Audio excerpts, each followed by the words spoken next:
February 7th Fall Line Working Group meeting. My name is Diana Moore Clark, and I am the chair of the CVTA TAC, serving over this group. I guess we will go to Heather. Morning, I'm Heather Barrar with the Friends of the Lower Appomattox River at the southern end of the Fall Line. Good to see you. Barb. Barb Smith, Chesterfield County. And then let's see, Sharon. Hi, good morning. Sharon Smidler, Henrico County Transportation Development Division. Thank you. Todd. Morning, Todd. You're Henrico County. We always see the top of Todd's head for some reason. There he goes. Chessa. Chessa Walker, good morning, everybody. Chesterfield County, leaving my dentist appointment, but I'm here. Ron. Hi, this is Ron Spikowski, Director of Tri-Cities Area MPO. Good to see you. And then Miss Brunner. Hi, I'm Gladys Brenner with AB Design.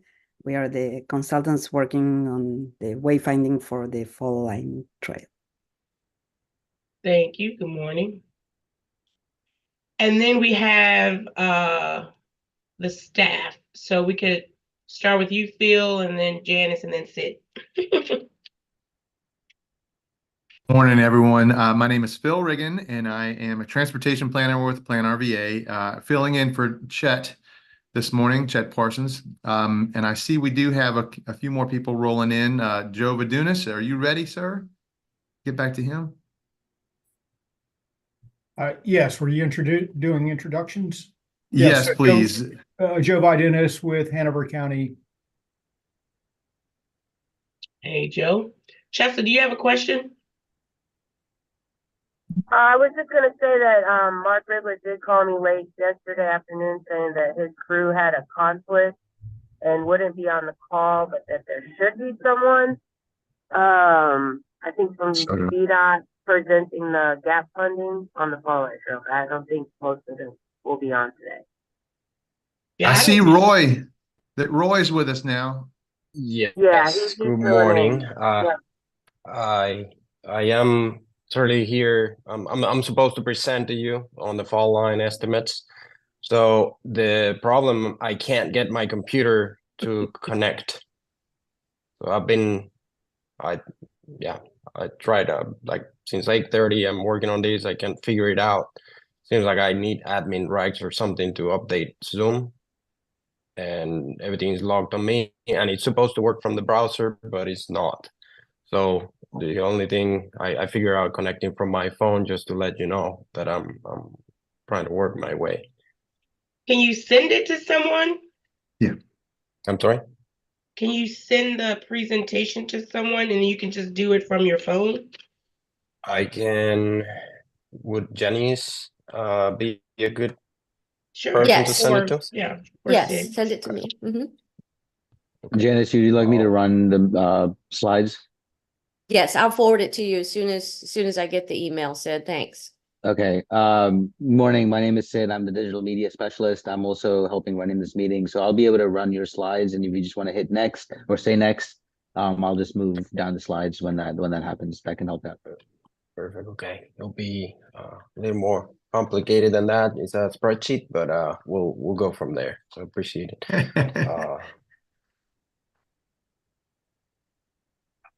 Thank you, Roy. I appreciate you being here. I see we've also gotten our Petersburg representative joining us. Please introduce yourself, Naomi. Hey, good morning. Naomi Sayadmak. I'm the planning director for the city of Petersburg. Thank you for being here. And I don't think that Janice has actually gotten a chance to introduce herself. Hi, I'm Janice Scott. I am the clerk and the person who will try to get everybody moved over. And we'll also take care of sending Mr. Soto's presentation to Sid as soon as we receive it. Sorry, we're getting a late start this morning. I think All that right. sends us back to you, Ms. Clark, or Chair Clark. Perfect. So welcome, everyone. Welcome all the new faces. Again, this is the February Fall Line Working Group meeting. Item 3, do we have any considerations of amendments to the meeting agenda? Hearing none. We'll go to item 4, open public comment period. Do we have any public emails on the line? No, ma'am, we haven't received any comments. Okay, awesome. So the next thing is item 5, the wayfinding plan update, and I'll give that to Gladys, Ms. Brenner. Todd has his hand up. Oh, Mr. Ewan? Thank you, Madam Chair. Phil, you said you'd put the presentation in the chat. I don't see it in there. Am I missing it? I'll do it again. I'm not sure if it if you Oh, I joined see it after. now. I had to refresh my screen to get it and it popped right up. It's Okay. there now. Thank you. Yes, thank you for asking. But Oh, and mine's- it looks like Kit joined us as well. Good morning, Kit. Morning, everyone. Morning. Mine takes me to the agenda minutes, Phil, when I click on that link. Is it just me? It should take you to the main Fall Line page, and there's a link on there that has the agenda. I'm sorry, that has the presentation.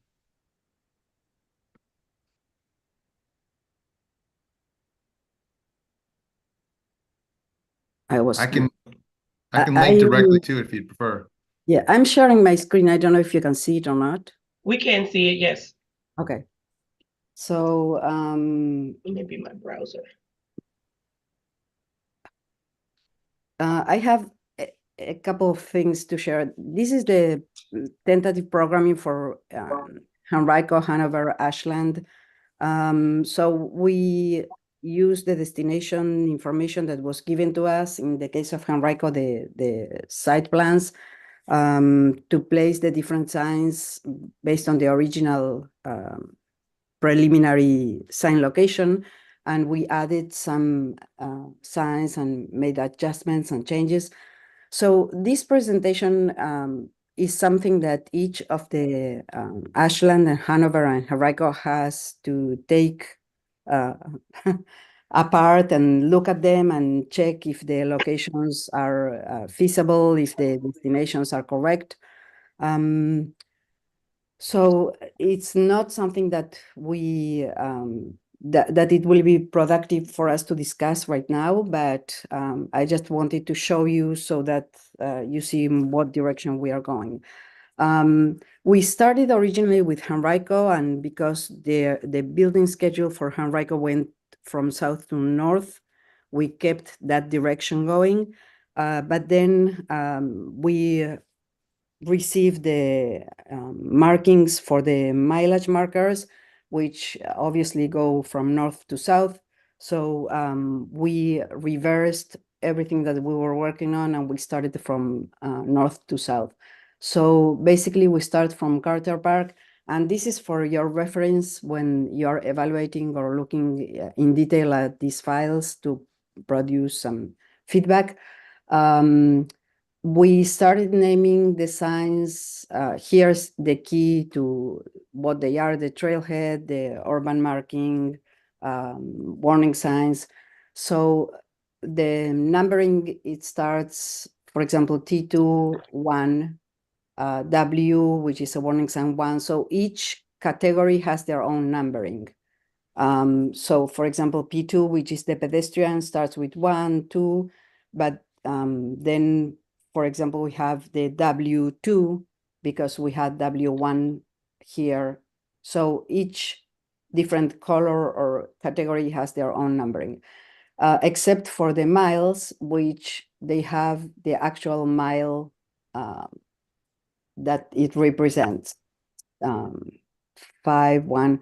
I don't know if it starts with Ashland should be mile 0, correct? So Yes. I'm still missing one mile marker out there, but that's okay. We will be able to figure it out. And then there's side A and B, which then on the drawings, it shows what's on each of the sides. So as I said, I will go quickly through these just to show you what to expect in terms of what you will get to produce the feedback. So we used the destinations that were given to us, and we included the symbols wherever that information was available as to whether that destination had retail and food. So this is for Hanover. I think, yeah, this is still for Hanover.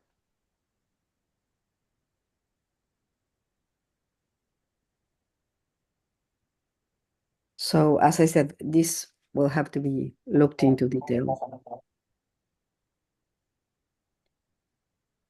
The issue that we want to point out is there were a couple of destinations, the Virginia Randolph Museum and the Glen Allen Center for Cultural Arts, that we were told that they will be included at a later point. So right now we mark them as to be added later, but I still would like to discuss whether we could add them from the get-go.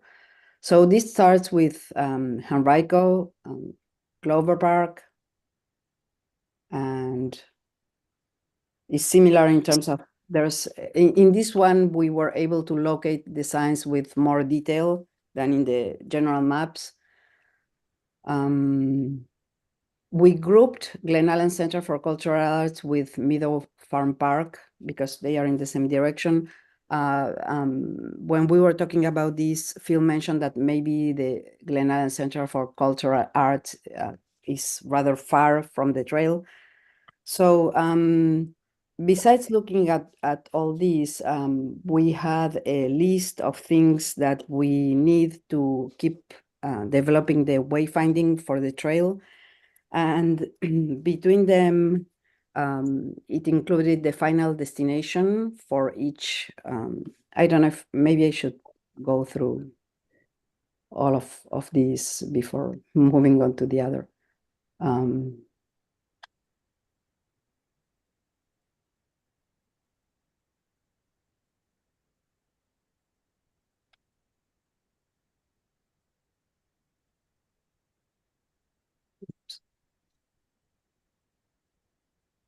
I think this is pretty much it, but what I wanted to discuss more in detail is the information that we need. We definitely need the final destination list for the city of Richmond because we intend to keep working from north to south. So since we finished the preliminary for Henrico, we would like to go through Richmond and then so on and so forth. In terms of the destination list, something I would want you to be aware is that whatever you place or however you displace the names on the destination list, that's how we are going to be displaying them. For example, for Henrico, I think we received Virginia Center, so we displayed it Virginia Center. And then speaking with Phil, he mentioned that should be Virginia Center Commons. So if you will please display the name exactly how it needs to be seen on the sign, except for the fact that there are names that are very long. For example, J. Sargent Reynolds Community College. We received Reynolds Community College, which we could barely fit, but still, if you can provide abbreviations for the destinations that have long names, that will be great. If not, we will have to suggest abbreviations because unfortunately we can't design much larger signs in order to place all the names.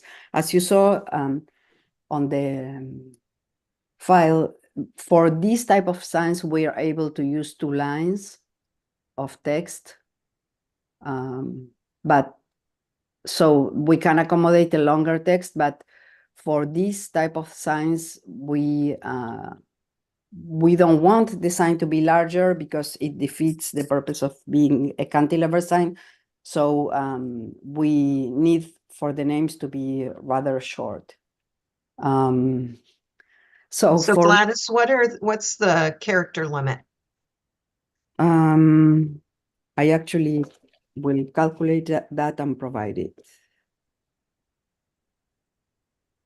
Okay. For Richmond, Chesterfield, Colonial Heights, and Petersburg, if the destinations should include symbols such as retail, restaurants, restrooms, we need on the destination list shown which destinations should show with which symbols. Of course, we can probably only include 2 symbols per destination. So if there's multiple sports venue, we may not include any symbols because the name will sign that it's a sports venue.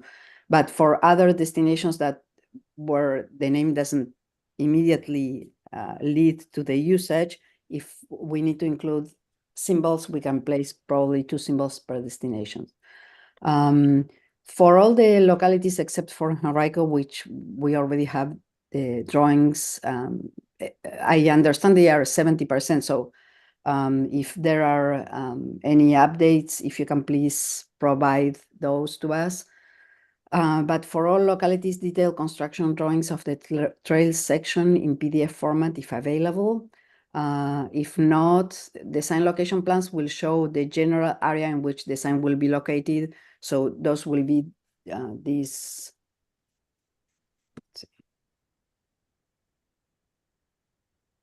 This larger, okay.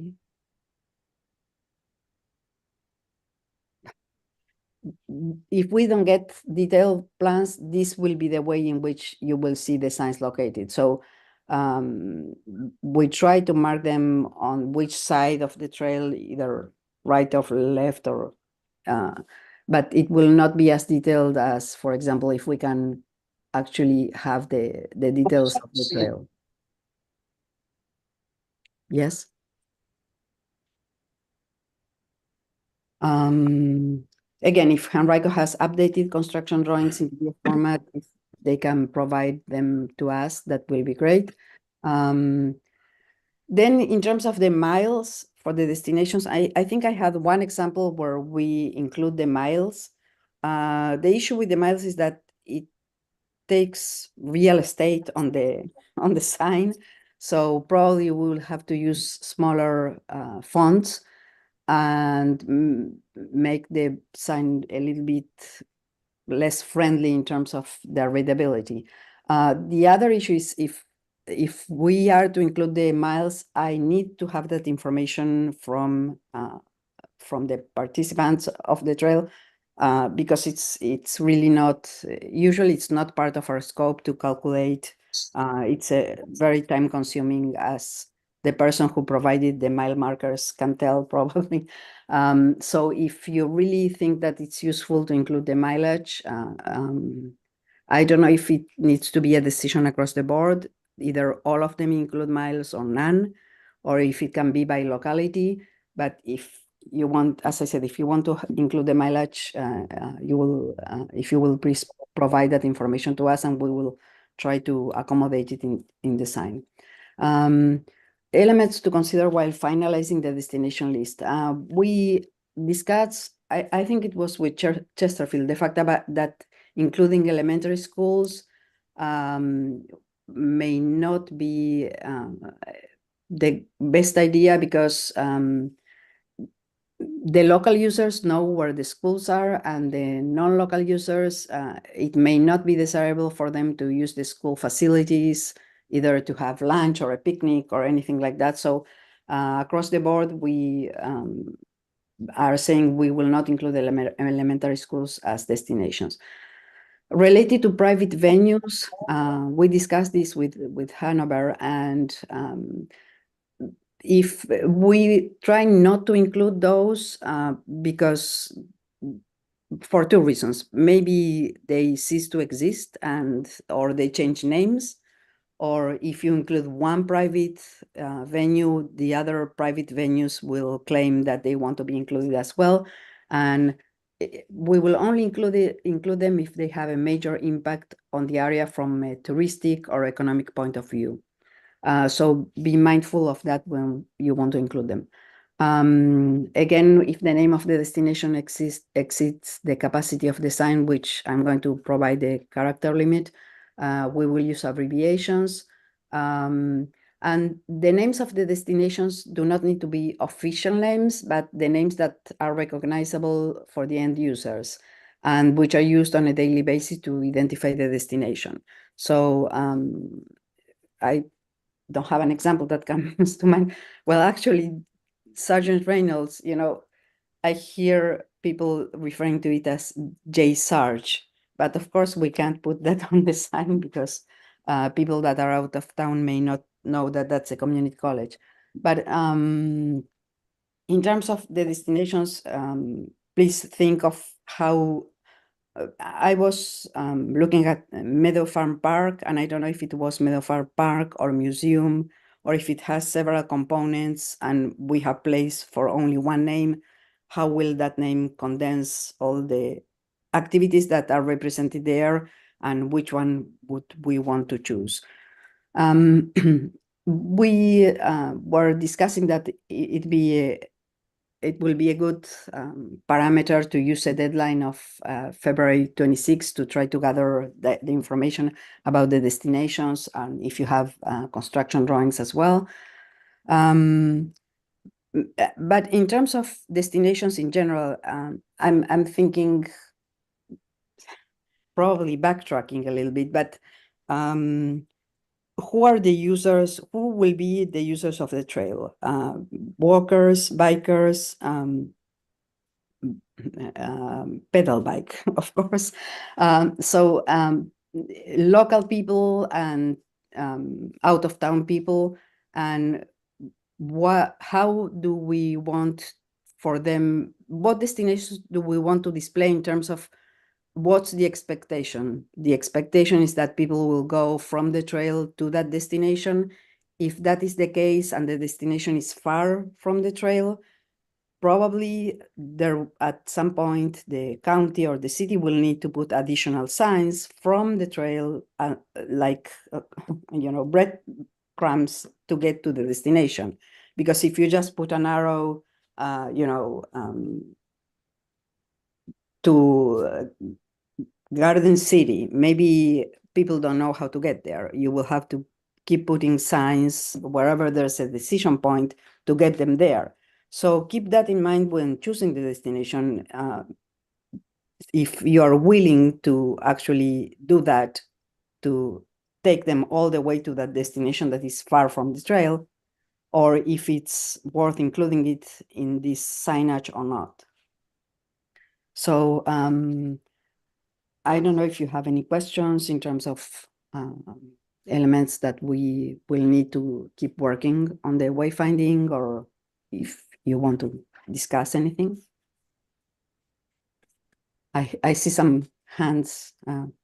Please feel free to unmute yourself and talk. Sure. So Gladys, this is Joe. Your second bullet on the screen. So you single out 4 localities. What about the remaining localities? Do you already have that information, or is there some question about some localities are going to use symbols and some are not? I would expect that we'd want to be consistent, and if the decision is to use symbols, that all localities would use that in their signage or not. Yes, all the localities are going to be. I put those because for Ashland and Hanover and Henrico, I already have that information. And as you saw, it's already been used on the signs. So I think I include everybody that I don't have the information yet but we are going to be using the symbols consistently throughout the trail. So I didn't specifically, I'm with Hanover, I didn't specifically tell you what symbol to use. Wouldn't that be obvious to you? I don't understand what you're asking those localities to provide. If they're listing a restaurant, it would probably be obvious that to use the restaurant symbol.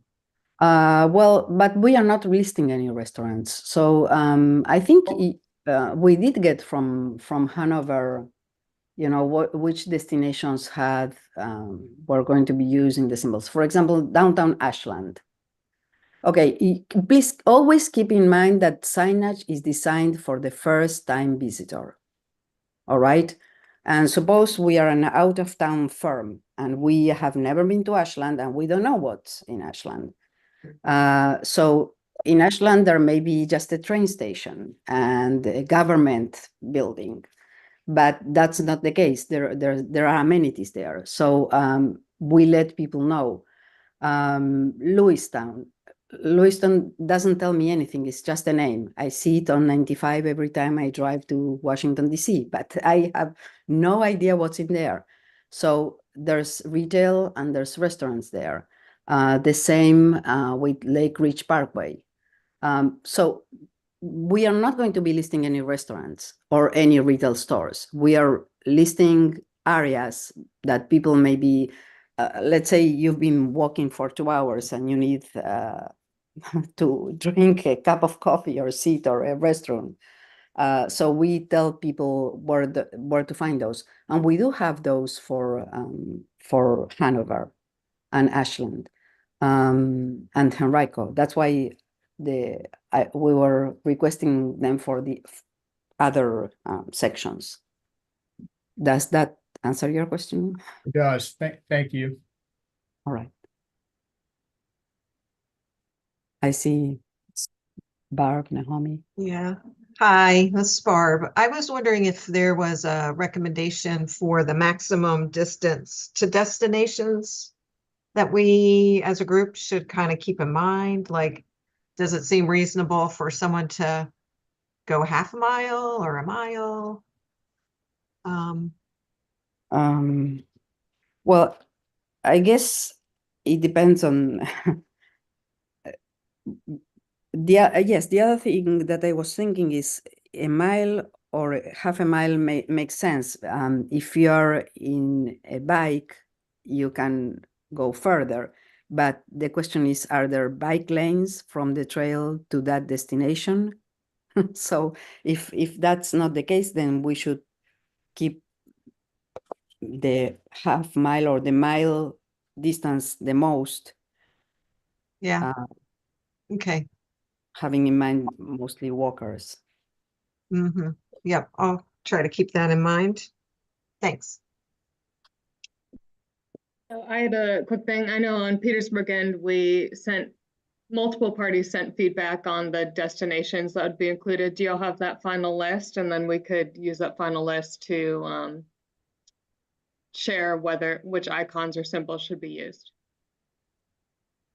I don't know if you understand it. I understand the question, but we sent a spreadsheet, an Excel file that had like a very preliminary list. I don't know who put it together, but to use as a base. But yeah, I can, if you refer to that, I can resend that.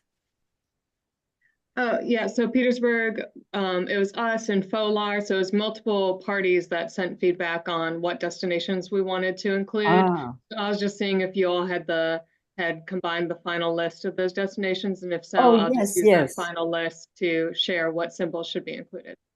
Yes, I think we received multiple feedbacks and we composed the final list. We have it in a Microsoft Word file and I can send it to you. Perfect. Thank you. Right.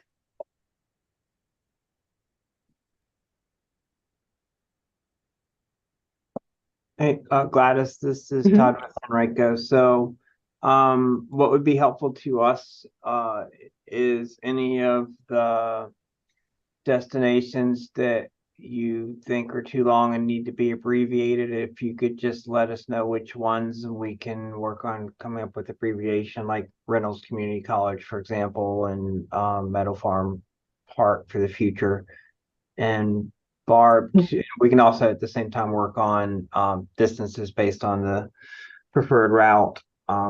Also, Barb, to your point, the question about how far away should we cite destinations, we're really basing it as much on safe bike and pedestrian connections to those destinations. So Yeah, that makes sense. Gladys mentioned earlier that we wanted a placeholder for Meadow Farm Park and Glen Allen Cultural Arts Center. We're working on trail and bike connections to those facilities, but right now we don't feel comfortable routing people to those as a pedestrian or cyclist, because we don't have connections to them. So that's why we kind of like, it's not that far. We want to be able to get people to there, but we need safe connections first.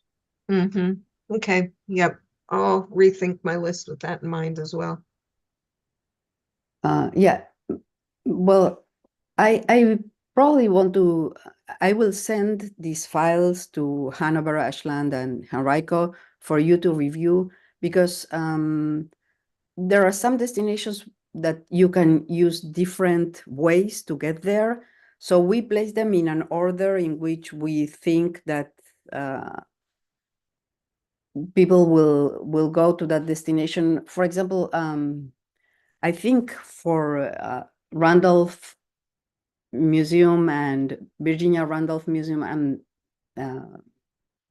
the Meadow Farm Park and the Glen Allen Center for Cultural Arts, we saw that there's a connection from Francis Road to Mountain Road, that there's only a small section parallel to 295 where there's a connection missing. So we place the destination in that order, thinking that people will go through from the trail, that connection will be somehow built into Francis Road, and from there to Mountain Road and beyond. So when you look at this proposal that we are showing with the destinations, please keep in mind that if you want to send them through a different route, maybe we need to alter the order of the destinations, because the destinations right now are placed in the order, the one that you arrive to first, or the connection where you arrive to first, and so on and so forth. So that's something that we will require feedback, because the destinations that are not clearly on the trail, that are to the east or to the west, on some of them there are several routes that you can take. So from that point of view, you can place the destination in different order. I don't know if the concept is understandable or not, but when you review this, please keep that in mind.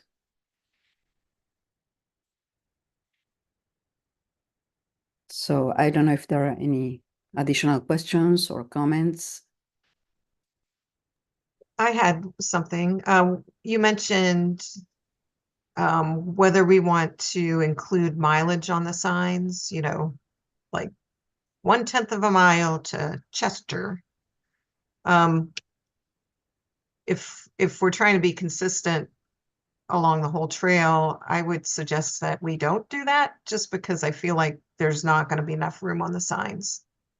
And people can use their phone, but Yes. that might be something we want to discuss as a group. So we've got some consistency on the whole trail, whether we include it or not. Mm-hmm.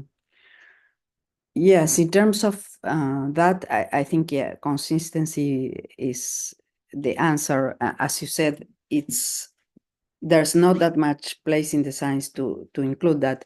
I was thinking in terms of the phone, for example, when you're going to a remote location that is not very close to the trail, people may use the GPS, but then again, if you're running, if you're walking, it's fine. If you're running, it could be a problem. If you're biking, it could be a problem. So that's why I said if there's a remote destination, you may want signs to that destination that are not on the trail per se.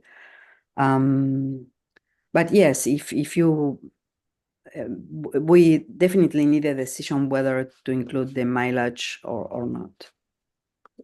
And for me in Chesterfield, because we don't have many connecting facilities, there are too many places on our trail where there's connecting. The destinations are along the trail for the most part.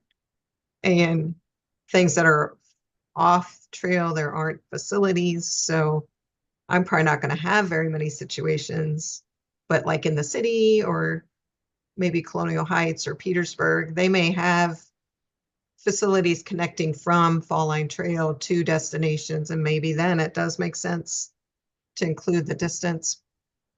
But just based on my own little tiny world, I don't want to use them. I think it'll clutter up the signs, but I understand if other people are interested. I think we just need to be consistent. Mm-hmm. Well, yeah, that could be another option. Include the mileage only where it's off the trail. But then how do you explain that to the user on the signage? We could use a system, to differentiate the on the trail and off the trail destinations, but that will bring a complexity to the signage that I don't know if it will be helpful or not. So, I mean, I don't really, if you're on the trail and you want to go to Bryan Park, I don't know, you don't need the mileage because you're right there. Mm-hmm. Yes.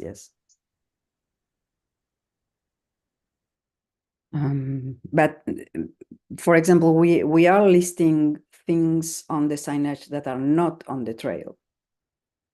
Yeah, and in Chesterfield, there aren't too many destinations that are off the trail that have facilities connecting them. So using Todd's logic, I probably shouldn't even direct people there until we've built the facilities.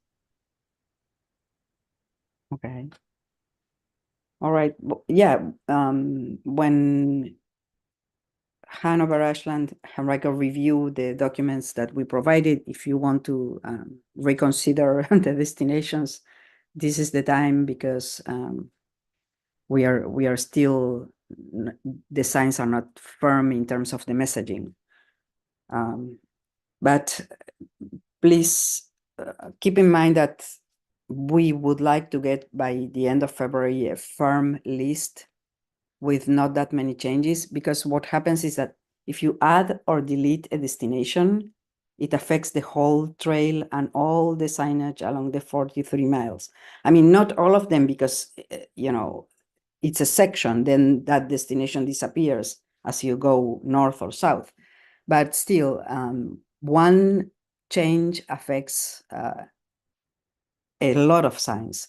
So we would want at this point, since we've been working on this project for some months now, if we can get a firm list where if you think something is going to be added, you can let us know this could be added later. So we keep that in mind when we develop the messaging for the sign.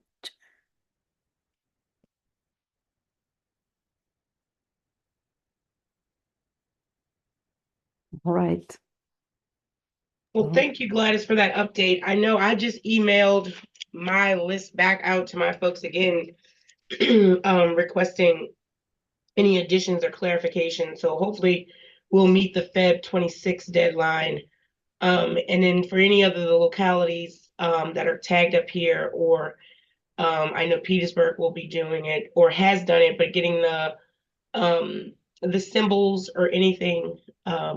And it may be helpful, Gladys, just to resend that updated list to everybody, or to Chet or Phil, and then they can get it to us. And then that way, everybody with this simple exercise can kind of use that to get it back over to Gladys. Yes, well, I will do that, definitely. Okay, we do have a question, Todd. Thank you, Madam Chair. So just for clarification, are we collectively in support of having mileage for destinations that are not directly along the trail? Like if it's to the east or to the west as you go up and down the trail, or do we not want miles on there?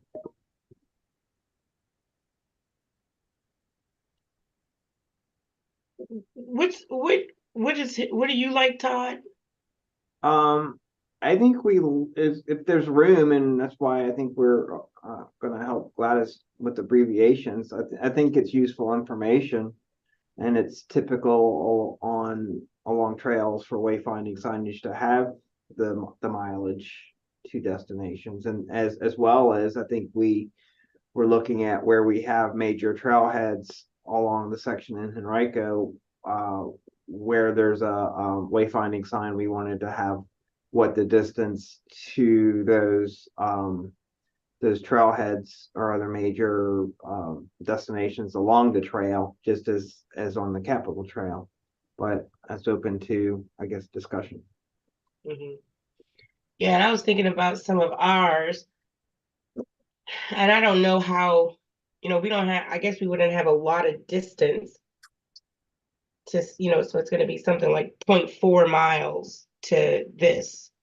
And then I'm like, okay, is that helpful?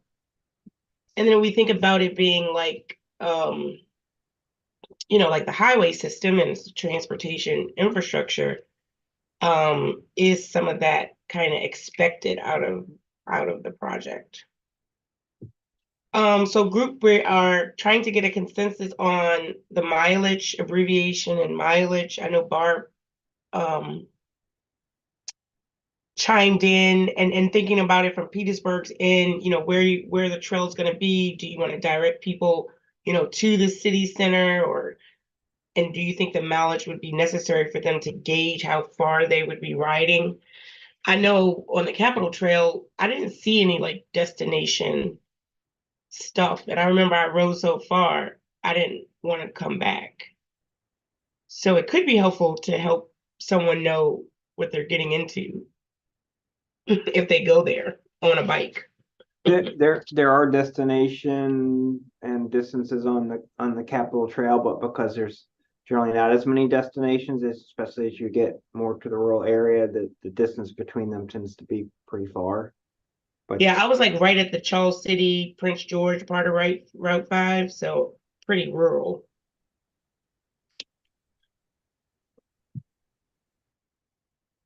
So yeah, I think if there's capacity on the signs, because we're already doing the symbols and the names, it wouldn't hurt, as long as like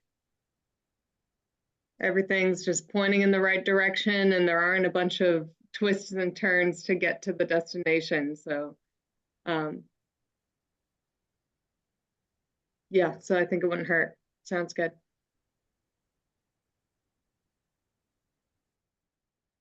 All right, so it sounds like the consensus is, Gladys, to try and fit mileage if we can. Mm-hmm. Okay. And each locality will be providing that information to us, correct? I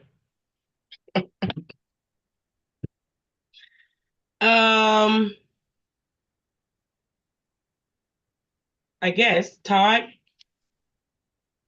yeah, we can certainly provide the distance to our destinations. I can't do it for you, Joanna. No, I know. That's what I'm thinking. I'm like, can I do it for me? I I don't know where I'm request, going sometimes. I think the request would be just to have that list. And Gladys, tell us well, if we had the list, then we can respond to the list. With Yes. destinations, yes. So I think the list is really kind of key. Mm-hmm. Yes, yes. I will send the list for each locality or all of them combined, and then that will make it easier. And even with the list, I'm thinking about it. Yeah, and if some, like, I guess some, so the list, I guess, is going in from the north to the south direction, right? Because I can Yes. see the old list in my head, yeah. Okay, so that should work. Yeah, I think that'll work, Joe. All right, so we will undergo that exercise, and if we find some difficulty in it, we may have to revisit it. Is that Yes. okay, Gladys? Yes, and you can communicate with me via email or if phone, or if there are any questions, so we can work in between this meeting and the next, so we don't wait, if there are any questions or issues. And Gladys, if you could also with the list, just send the icons in the list too, so we can easily reference those, what icons are available. We'll do that. Yes, actually, the icons are on the first page of the manual, and we include some on the trailheads, but there's a facility in Henrico that is just baseball. So for that particular, we can use that the symbol for the sport. So we have all the sports symbols that are usually, like I said, on the trailheads. And then we have, the shopping and retail and food and restroom. We don't have anything for transportation, because we receive from Henrico some locations that it says transportation, but we don't know what type of transportation, train, bus. So we don't have space to put that many icons. Okay. But yeah, I will send, that will be useful to send the icons that are available, so you can look at them when you make the decision. Appreciate it. Mhm.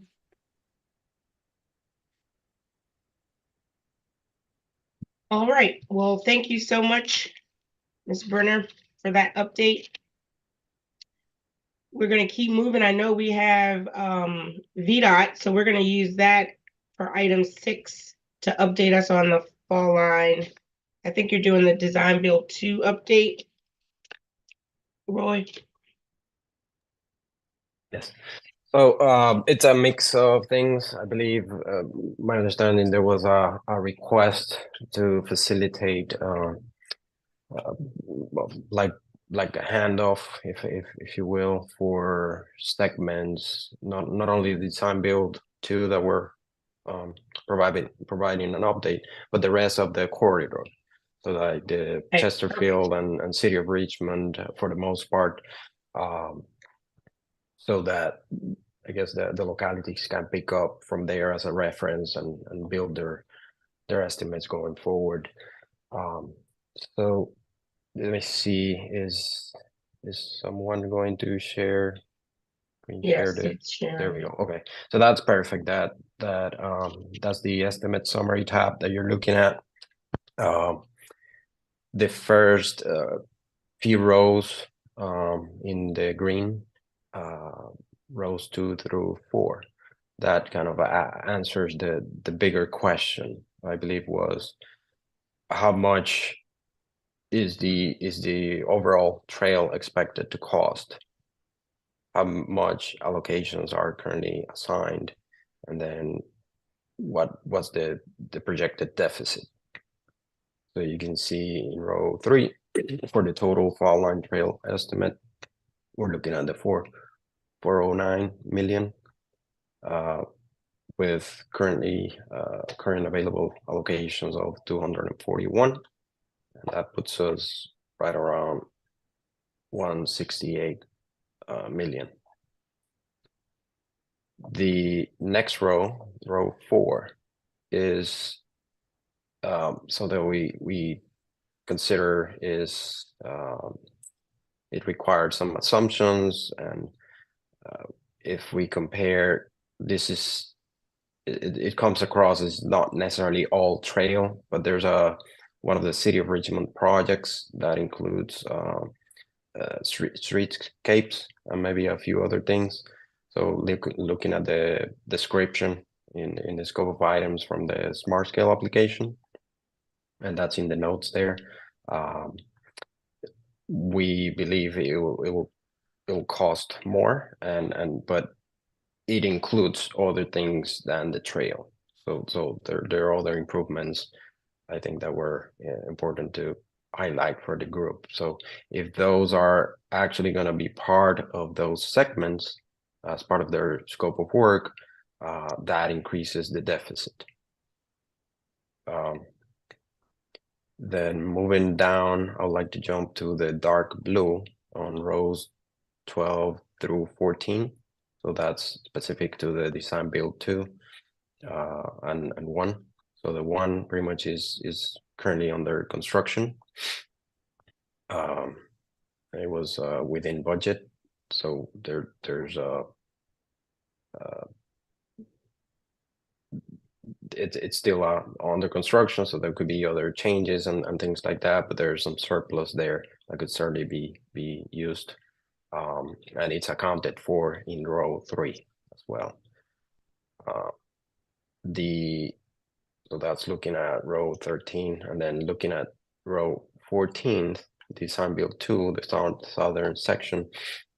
We're currently looking at this $72 million, 72.4, with available allocations of 67.4, and then I guess there's that surplus from design build 1 that could be used to offset the projected deficit of shy of 5 million there in red. This still an evolving estimate. The next estimate update is expected later this month or early March, so we might have more information in future updates. I want to highlight or emphasize a few assumptions that I listed in the notes that start in row 16. If maybe you can zoom into that for that portion.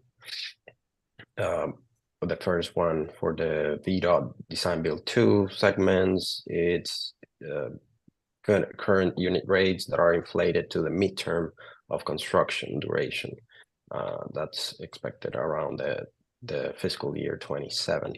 So that's where we use inflation 8% first year, and then 2 other fiscal years of inflation. So take that with a grain of salt. That continues to be evaluated as we set dates and determine more accurate construction durations that can be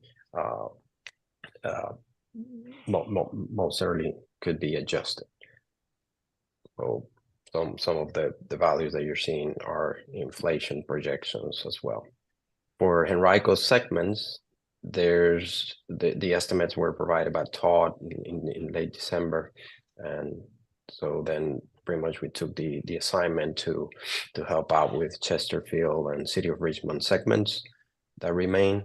And the notes for that is we assumed all of those to be design bid builds and projected values from the ATP study, and this is information unit rates from the 2021. So we try to bring those up to 2024 with an 8% factor, and then inflated those to 2027, which would be three applications of the 5% inflation there. And that will be assuming an expected award in the fiscal year 2027. So that particular item, I want to make sure everybody understands these totals and the estimates values that you're seeing. If any of those segments is to take longer to develop to reach a construction award, you may very well expect to have an increase on the projections. So keep that very much in mind as the discussions to address the deficit continue to take place.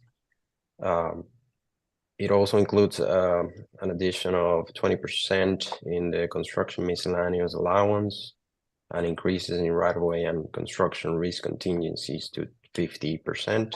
This is consistent with current practices. Remember, we're taking information from 2021 and making it fit the current practices from the chief engineer memo and other references. So we got 50% for pre-scoping level estimates. And then we assume a construction engineering inspection of 17% and a management reserve of 7.5 for moderately complex projects.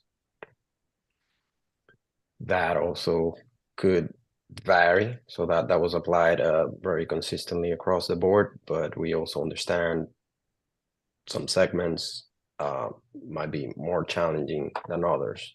I would say that probably would be the case in most of the segments within the city of Richmond. I can see, you know, it's most densely urbanized and have many more conflict points. So with that, I kind of jump back to rows 6 through 10, where you can see this is kind of an attempt to break down a little more granularity of what's UPCs versus non-UPCs, VDOT oversight, and some other variations that add up to the totals.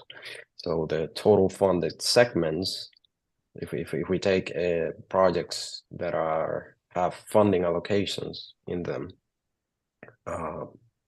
the total estimate out of the 409 is 223, and you get the total allocations, and that's what's shown in row 7, and suggests that within those projects there's an apparent surplus that could be used for the others. Then jumping down to row 10, you get the total unfunded segments. So pretty much these are all the fall line segments that don't have a UPC and have no allocations in them. So and the current estimate projection is suggesting a 186 million. So if you add those two estimate totals, that's how you get the 409. And then in between, you get the row 8, which is pretty much if you take the total funded estimate from row 7 and you add the difference, this comes from the master estimate tab, but the note explains that. So the difference in between sales K30 and Q30, and this is from City of Richmond segment, the Commerce Road that includes the streetscapes. So the application estimate, we made certain assumptions to try and point out what the estimate would be for fall line specific cost, and we assumed that the difference between our estimate and the application estimate gets added here and increases the 223 to 288, and which then increases your projected deficit. And then the row 9 is the projects that are somehow within VDOT oversight, whether it's the design builds or the LAP projects. So with that, it seems like it may be a lot. I guess that was our attempt to answer a few of the questions that were posed in advance. I open to see if there's any questions about what we're presenting here. So Roy, let me see, total allocations. So the total allocations number is the CVTA regional. What makes up that Well, that's the different sources of funding that are currently applied to across the board to all the segments. And so if you go to the tab, the green tab on master estimate, who's driving? Sid, can you click on that link? The other tab. Yeah. So these provides a little more context of what you're asking is the allocations. Sorry. So column S and sorry, the column R. I'm trying to read here small. So the R shows you the allocations that were available in our database as of January 17th. And then you can see that some segments are zeroed out, some segments have some money in them. So I guess my question becomes, I was just trying to delineate between like the money that the CTB gave towards the fall line and then the regional dollars. And so I guess my request would be, could it be like we see it by the CVTA regional dollars and then the CTB dollars and then any other type of funding source outside of those? So Sid, if you can go back to the estimate summary. So it sounds like what you're asking is for I'm not quite sure we know if all the money from the CTB has been spent or allocated rather. Well, if it's been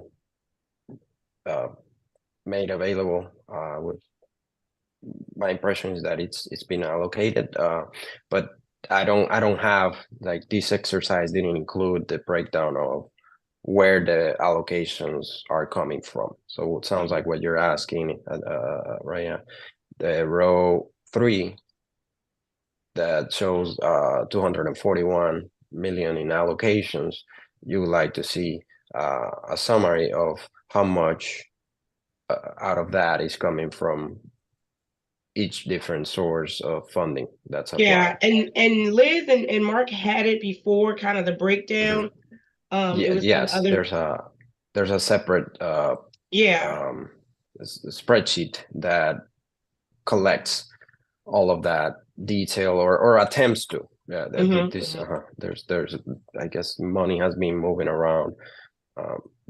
Yeah, so it would be good to kind of get a gist on that, because I know a lot of times, we know that the VDOT, the CTB gave it to VDOT, and then we know what we allocated to DB 1 and 2 and 3, but there was still a balance after those allocations.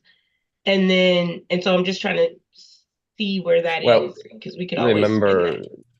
So CVTA money was put into DB2, and then the money from former VDOT DB3 has previously been agreed to be reassigned to 2, so that one can get materialized, and that's shown here in the master estimate. The amount from 2C that was previously allocated under 2C. Yeah, but it was like about maybe 14 million. I'll give you that. It's about around there, if not higher, on what was not allocated. So DB 1, 2, and 3 left a balance of CTB money for Fall Line Trail. And I'm just trying to get that balance. I know VDOT has told me before, it may be for overages, but whatever it may be, we should know the accounting of the remaining dollars. Unallocated. And if it has been allocated, then just show me where. Okay. Any other questions? Yeah, I have a quick question for Roy. Yes, on that sheet, Roy, on design build 1, you show it as being under construction. So does that mean Physically, What I dirt mean, moving? the award for design build has been executed, and the project is progressing. So both phases, the right of way phase as well as the construction phase, are open and ongoing charges now. Okay, well, you might want to clarify that no ground has been broken to date. There's no physical construction. I'm not aware that there's groundbreaking yet, but it is under the construction phase, so it's under delivery and final design. Do you know when physical construction is anticipated? I would suggest clarifying that note. I think it would be misleading. I understand what you're saying about this construction phase being open to charges, but most people will see that and take that to mean that work is actually underway. Well, when you say, I guess I know there was a question, but we don't. This design build, so all we know is it's open for construction. It will be at this point pretty much is how the design builder sets their dates and plan to execute. So we don't necessarily have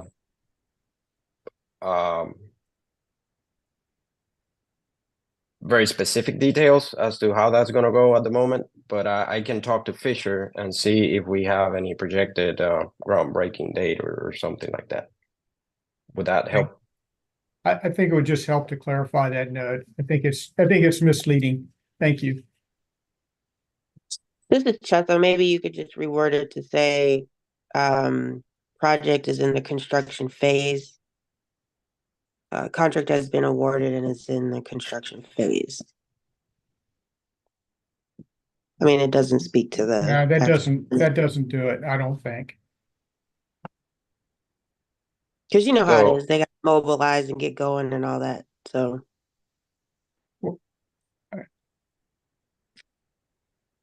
I got you though.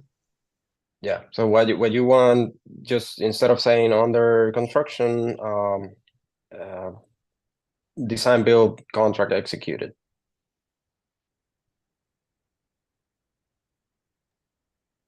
Yeah, Sure. I actually, my request would be, what date does the design build contractor plan to mobilize to begin physical construction?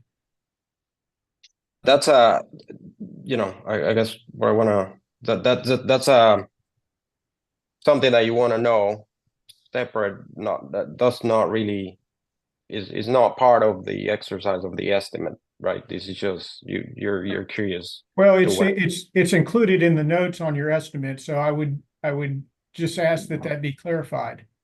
Right. So I can change that to I can follow up with a revised version that includes an adjusted note with design build contract executed. Because what I'm trying to highlight for you is that this is no longer estimates or so. We have a bid, we got a contract, and then it comes down to what, if any, change order or something comes out of it, which is hopefully none, but we'll see.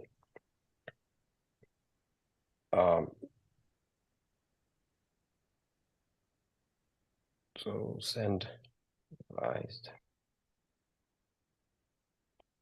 version. Okay. And I'll I'll follow up. You're on the remaining CTV dollars. Right. So I got a breakdown of allocations by source.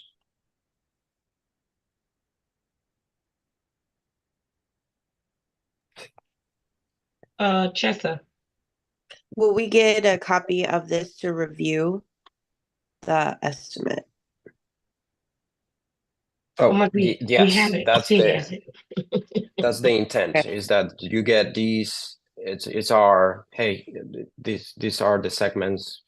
Most of them are within Chesterfield and the city of Richmond.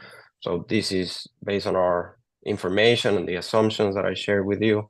This is what we think you may be looking at, but from there, it becomes, I guess it's pre-scoping level. So as you take over the development, you will confirm this is useful, or maybe you find that you're adjusting things because some of the assumptions might not be playing well with the real direction that your projects or some of your segments are taking eventually.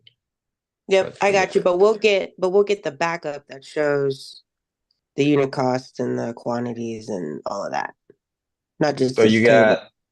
you got the master estimate, and then there's certainly more to it that has the pre-scoping level major items estimates breakdown. So I can package that and share with the I guess the respective localities. That sounds good. Thank you. Okay. Awesome. Do we have any other questions for VDOT? Good, hearing none. Thank you so much, Mr. Roy Soto, for stepping in today. All right. Do we have any members that have any future topics that they would like discussed for the Fall Line Trail?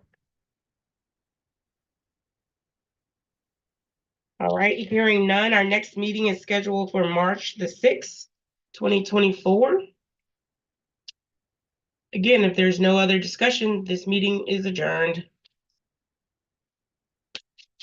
Thank you all. Have a great day. Thanks. You too. Thanks. Thank you, everyone.